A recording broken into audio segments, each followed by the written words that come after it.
A mixed-race outcast from the slums was told he'd never be accepted, so he conquered the world.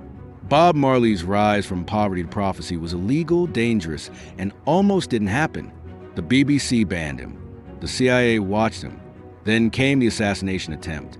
This is the untold story of how a Trenchtown rebel became history's greatest musical revolutionary. Watch this video before it's removed. Bob Marley was born Robert Nesta Marley on February 6, 1945, in 9 Mile, a quiet village tucked within the hills of St. and Parish, Jamaica. His birth was the product of a controversial union between Cedella Malcolm, an 18-year-old black Jamaican girl, and Norval Sinclair Marley, a middle-aged white Englishman who served as a captain in the Royal Marines and worked for the colonial government.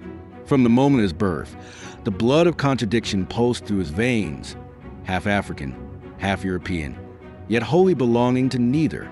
It was a foreshadowing of the journey that would become the greatest cultural story ever written in the Caribbean and one of the most globally revered tales in music history. His father's presence in Bob's life was fleeting, barely a whisper. Norval Marley abandoned both mother and child shortly after Bob's birth. Cedella raised her son alone in the rugged rural terrains, where poverty clung to every wall like shadow. From early on, Bob was considered half-caste, a label laced with disdain from both white and black communities. To whites, he was too dark. To blacks, he was tainted. So Bob grew up navigating this abyss, shaped not by belonging, but by rejection. His grandfather, Omeria Malcolm, was a man of herbal wisdom and mysticism, passing on to young Bob an early familiarity with spiritual balance, and perhaps more importantly, with rhythm. At the age of 5, Bob's estranged father reappeared and persuaded Cedella to let the boy move to Kingston for schooling. But what was promised as an opportunity turned into abandonment. Norval left Bob in the care of an elderly woman who was unprepared and unequipped to raise a child. For 2 years, Bob drifted through the slums of Kingston as a near orphan, learning early the way to hunger and the sting of neglect. When his mother eventually tracked him down, she brought him back to 9 Mile, where Bob would never see his father again. Norval died in 1955. The boy he left behind, however, would grow to be the voice of the planet.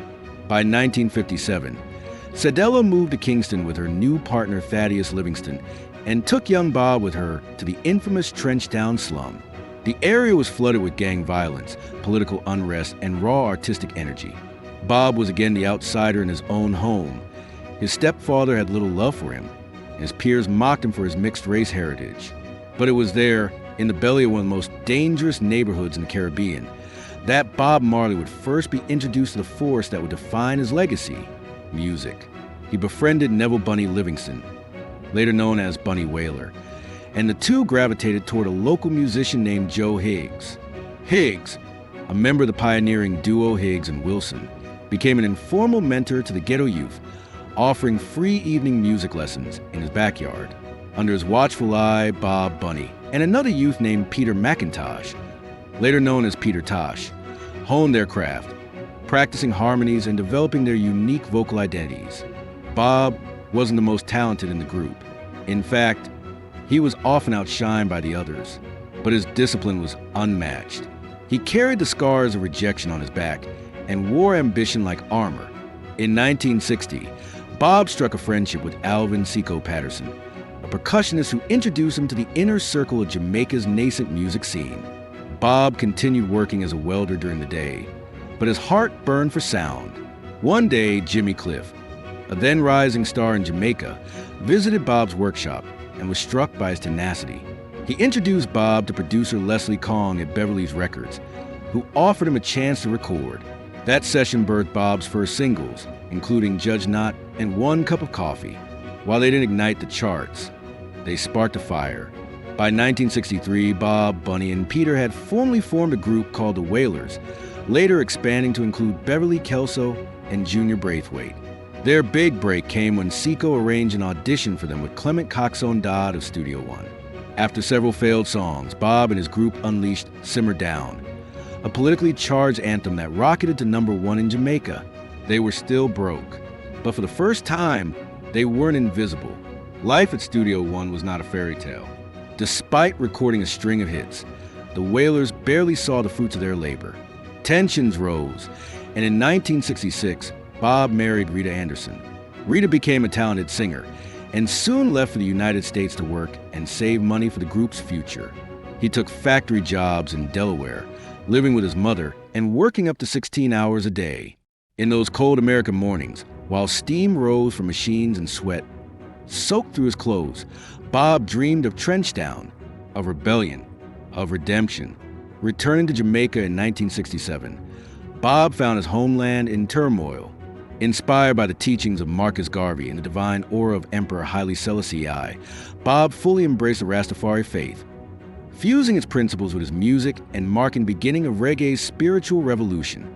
Alongside producers like Lee Scratch Perry, the Wailers produced songs like Soul Rebel and Duppy Conqueror, raw, haunting odes to spiritual warfare and urban survival. Yet, again, exploitation loomed. Lee Perry withheld their royalties, and the group cut ties. Then came Johnny Nash, the American pop singer who invited the Wailers to write and tour with him. Bob penned hits for Nash like Stir It Up, but the Wailers remained in the shadows, still yearning for their own spotlight. By 1972, broke and stranded in London, Bob Marley, Peter Tosh, and Bunny Wailer walked into the office of Island Records founder Chris Blackwell. Blackwell took a gamble and offered them £4,000 to record an album. That leap of faith produced Catch a Fire, their international debut. The album was a marvel, a polished, genre-defining project that caught the ears of global audiences. But the price of success was steep. The pressures of international tours and label politics cracked the brotherhood. Bunny Wailer departed first.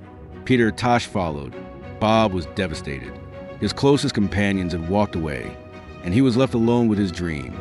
But legends are not built on comfort.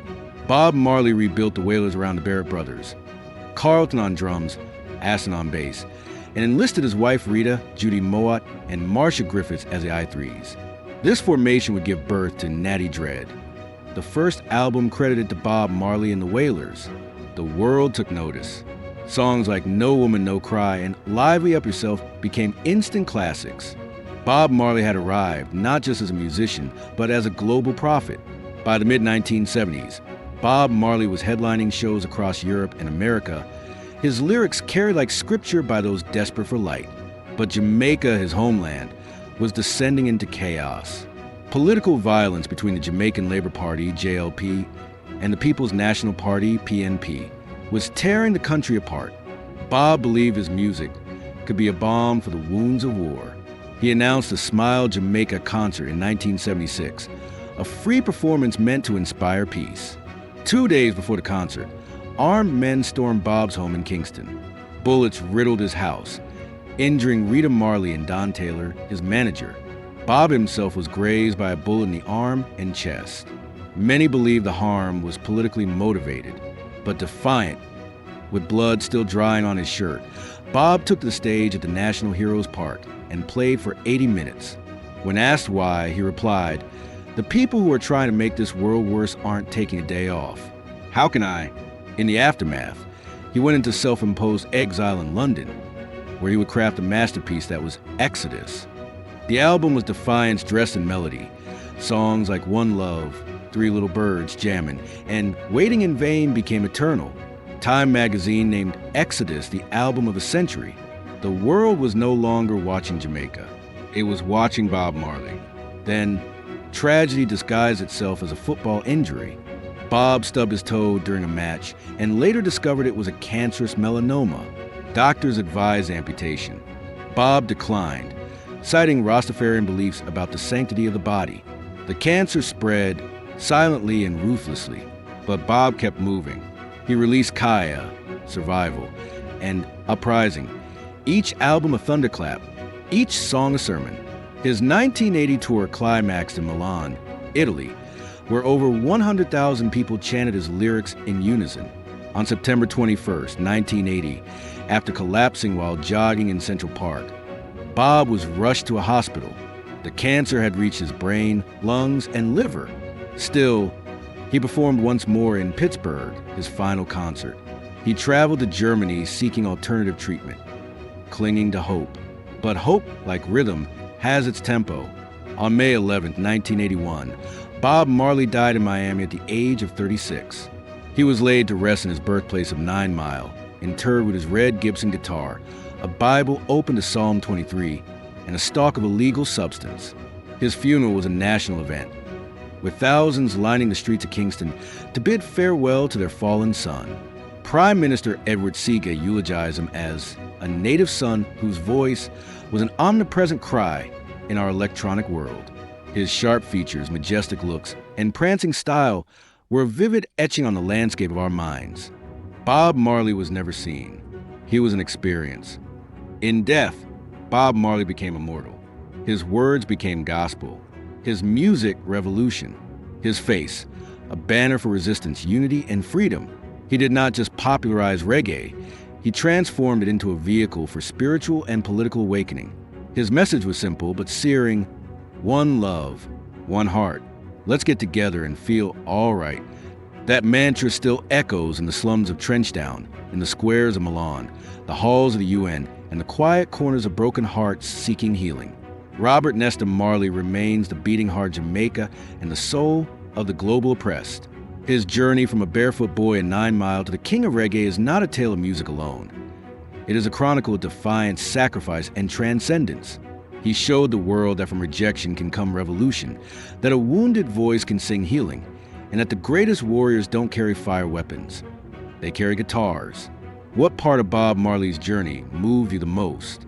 Was it the bullet wounds he ignored to sing for peace, the words he turned into weapons of love, or the legacy he built from the pain of rejection? Drop your reflections in the comment section. And if you believe in truth through music, subscribe now. More stories like this are coming.